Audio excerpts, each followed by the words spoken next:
Generalmente se describen tres propiedades principales del sonido: intensidad, tono y timbre. Definamos sus magnitudes físicas relacionadas. Los seres humanos relacionamos intensidad con volumen. A pesar de que el volumen no es una manera precisa de describir la amplitud, se utiliza para describir la diferencia entre un sonido fuerte y uno tenue. Escuchemos un ejemplo.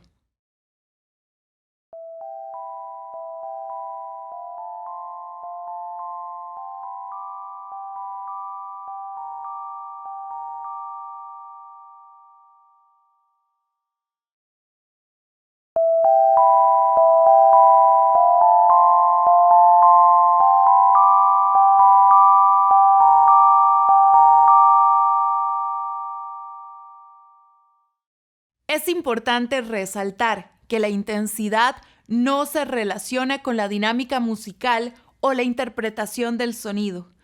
Por ejemplo, un susurro puede representarse con valores bajos o altos de amplitud. En términos musicales, una interpretación de piano puede contar con una baja o alta amplitud en el sistema de sonido.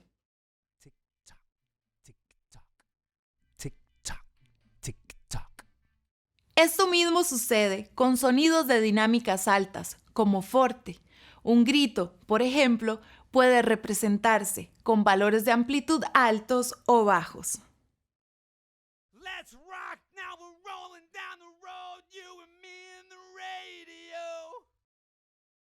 Let's rock, now we're rolling down the road, you and me in the radio. Las diferencias entre sonidos fuertes y tenues se producen gracias a la cantidad de presión ejercida en la propagación del sonido. La amplitud es la medida de esa presión. Veamos una representación en una gráfica simple de presión versus tiempo. Esta expresa la presión en un punto del espacio por donde pasa la onda. El nivel cero del eje vertical representa la presión del aire antes de que se produjera el sonido. Llamémosla presión nominal.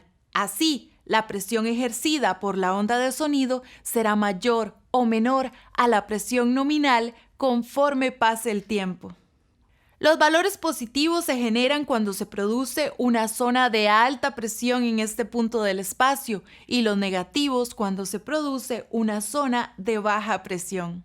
Cuando la zona de alta presión llega a su valor máximo, decimos que la onda alcanzó su pico, y cuando la zona de baja presión alcanza su valor máximo, decimos que la onda alcanzó un valle.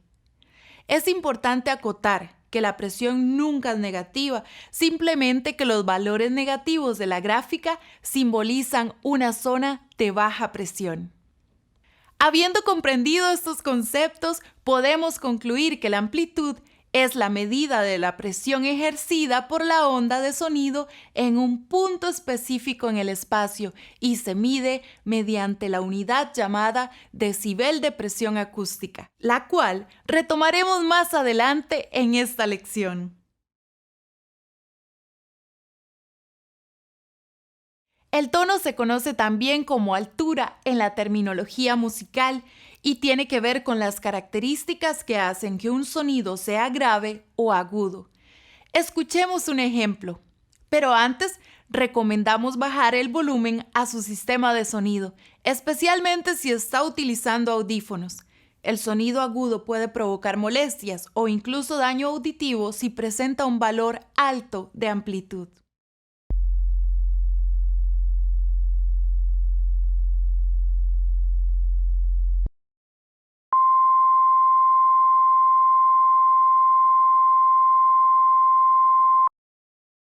Los sonidos agudos tienen valores altos de frecuencia y los graves, valores bajos. Se expresan en la unidad llamada hertz o hercio. En el ejemplo anterior, la onda grave tiene un valor de 40 Hz y la aguda un valor de 1000 Hz. Veamos nuevamente la onda de sonido en una gráfica. En esta ocasión, para ejemplificar las características de la frecuencia. Cada vez que la onda de sonido pasa por una zona de alta y una de baja presión, se describe un ciclo.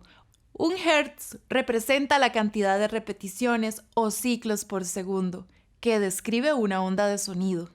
Cuantos más ciclos por segundo, más agudo es el sonido.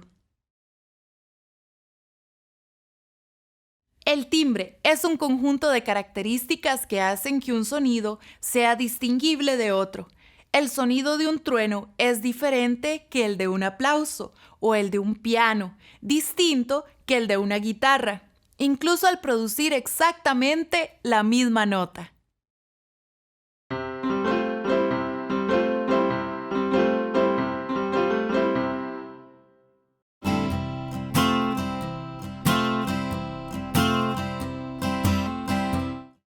Con respecto al timbre, los sonidos tienen dos componentes principales, la frecuencia fundamental y el contenido espectral.